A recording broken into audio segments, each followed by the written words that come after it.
እግር ኳስን ከኢትዮጵያ ሬዲዮ የስፖርት ፕሮግራም ከነ ደምሴ ዳምጤ ጋር በማቅረብ የምናውቃቸው የጥንቶቹ ጋዜጠኞች ኤፍሬም የማነና ፍቅር ይልቃል በብስራት ኤፍኤም ትሪቡን ስፖርት ፕሮግራም ላይ ገለልተኛ ደጋፊ ነን፣ እኛ የየትኛውም ክለብ ደጋፊ አይደለንም እያሉን፣ ነገር ግን የሻምፒየንስ ሊግ የ16 ጥሎ ማለፍ ጨዋታን በተመለከተ በሰሩት ፕሮግራም ላይ እግር ኳስን በተመለከተ ብዙ ዓመት በዘገበና ባወራ ሳይሆን በዚህ ዘመን ዕውቀትንና የዘመኑን እግር ኳስ በመረዳት ብቻና ብቻ ማውራት የሚቻል ወይም ደግሞ ማውራት ያለብን መሆኑን ያወቅንበት የወረዱ ሐሳቦችና ግምቶችን አሳይተውናል።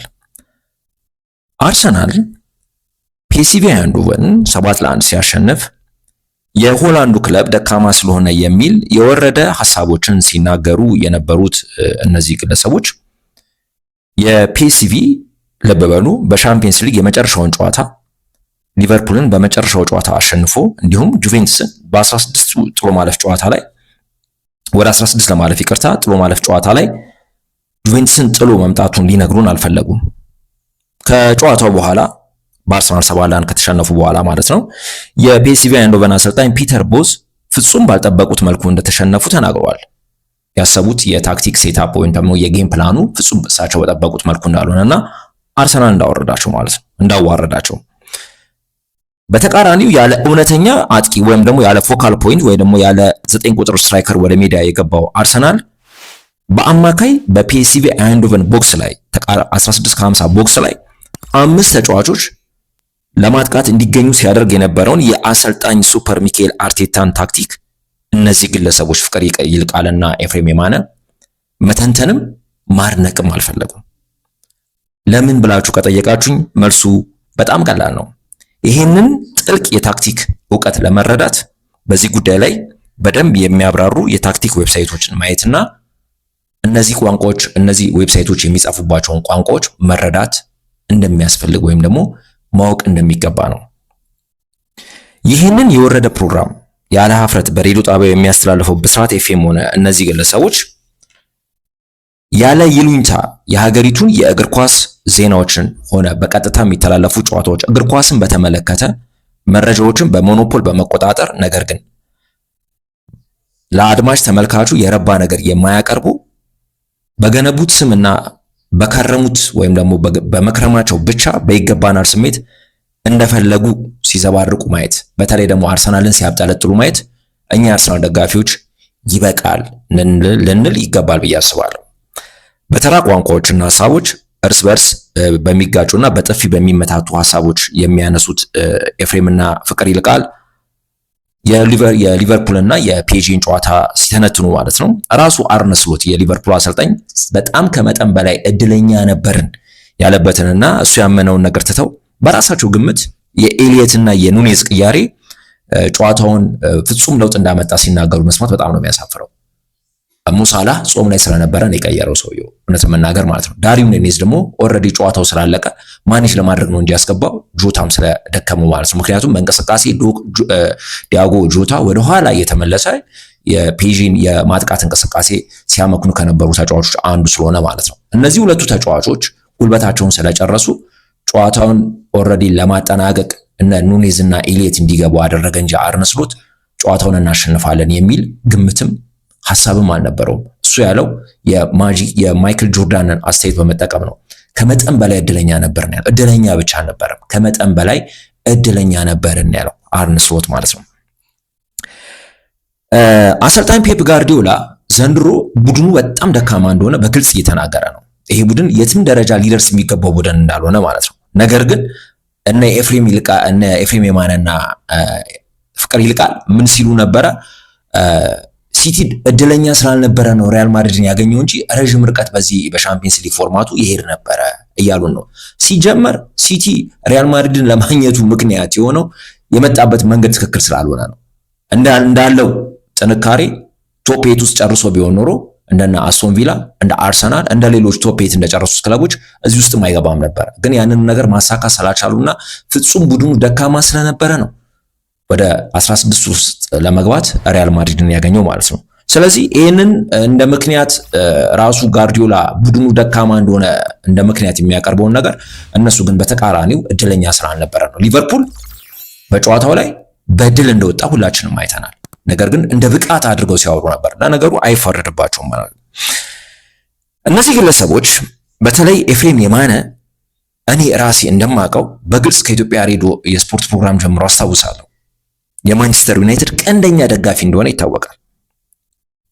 የጋሪ ኔቭል፣ የነ ሮይኪን፣ የነ ሪዮ ፈርዲናንድ፣ የፖል ስኮልስ እና የፓትሪስ ኤቭራ መንፈስ አለ በጣም አርሰናልን በተመለከተ ማለት ነው። በበታችነትና ይሄ በኢንፌሪዮሪቲ ኮምፕሌክስ እና በቅናት የሚሰቃዩበት ማለት ነው።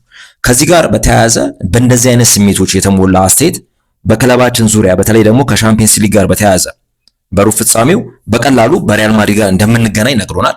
ከዛም በኋላ ደግሞ ሪያል ማድሪድ ያው አሸንፎን እንደሚያልፍ ተናግሯል። እኔ እውነት ለመናገር አርሰናል ሪያል ማድሪድን አሸንፎ ካለፈ የጋዜጠኝነት ስራዬን አቆማለሁ የሚል ነገር እውነት ለመናገር እስካሁን ድረስ ይፋ የሆነ ነገር አላየውኝም። እርግጥ እውነት ለመናገር አንድ ሁሌ አርሰናል የሚባል ነዋሪነቱ በአሜሪካ ዳላስ የሆነ አንድ የአርሰናል የፌስቡክ ፔጅ ያለው ግለሰብ አለ።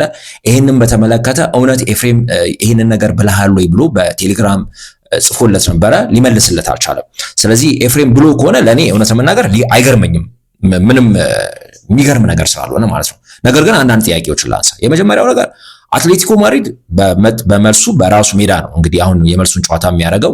እንዴት አትሌቲኮ ማድሪድ በሪያል ማድሪድ እንደሚሸነፍ አወቀ ነው የመጀመሪያው ነገር። አንደኛ ውጤቱ ጠባብ ነው፣ 2-1 ነው በሳንቲያጎ በርናባው ያለቀው።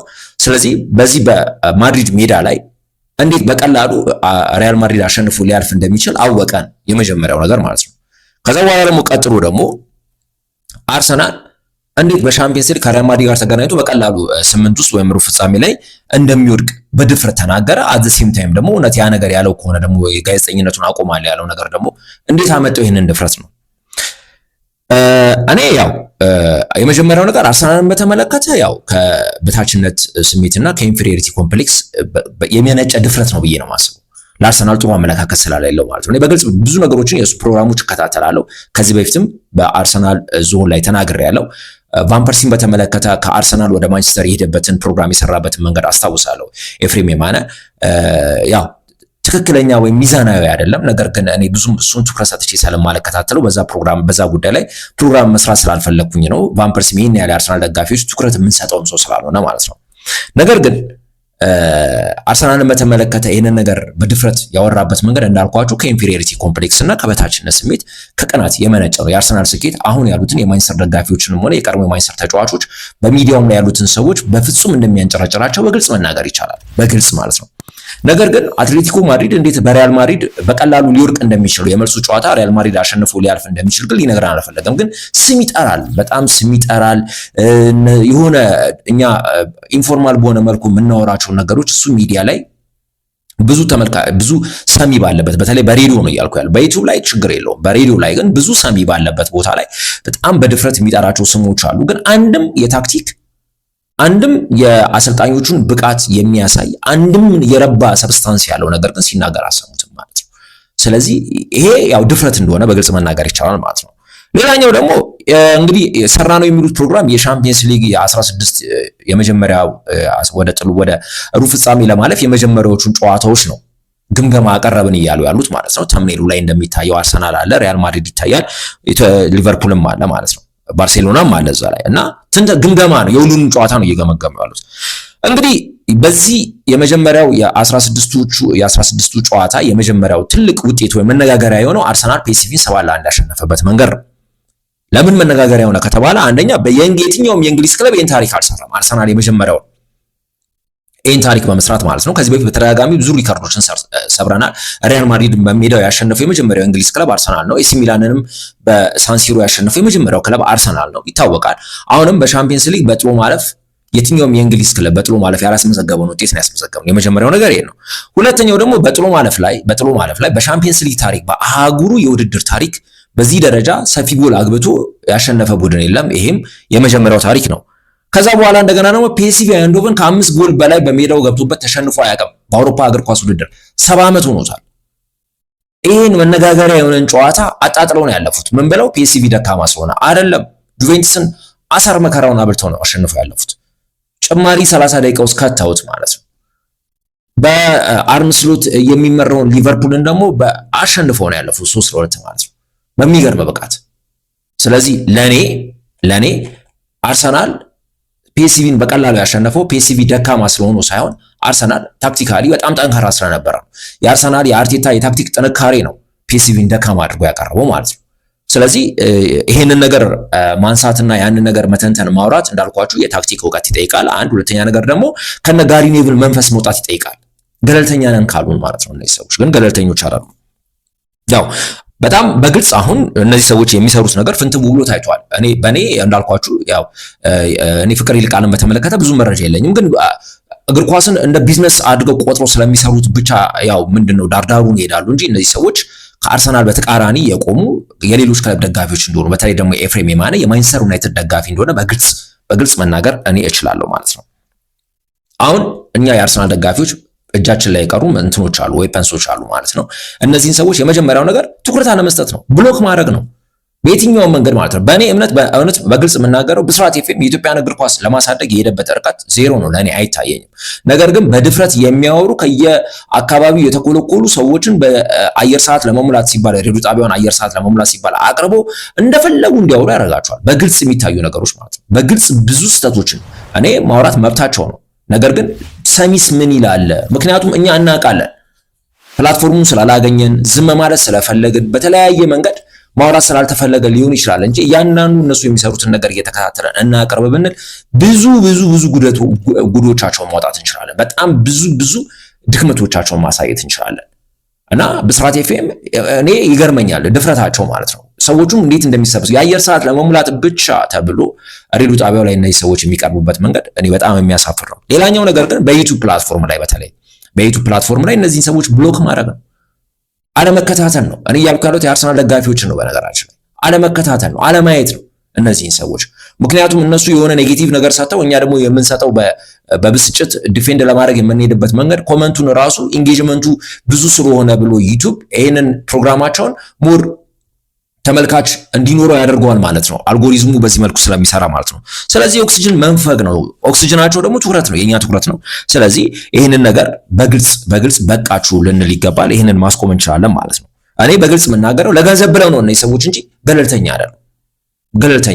አሁን ግን ጭንብላቸውን አውልቀው መምጣት አለባቸው። ኤፍሬም የማነ ማንቸስተር ዩናይትድን በተመለከተ ብቻ ፕሮግራም ቢሰራ ለእኔ ማለት ነው። አርሰናልን ባያነሳ በጣም ደስተኛ ነኝ።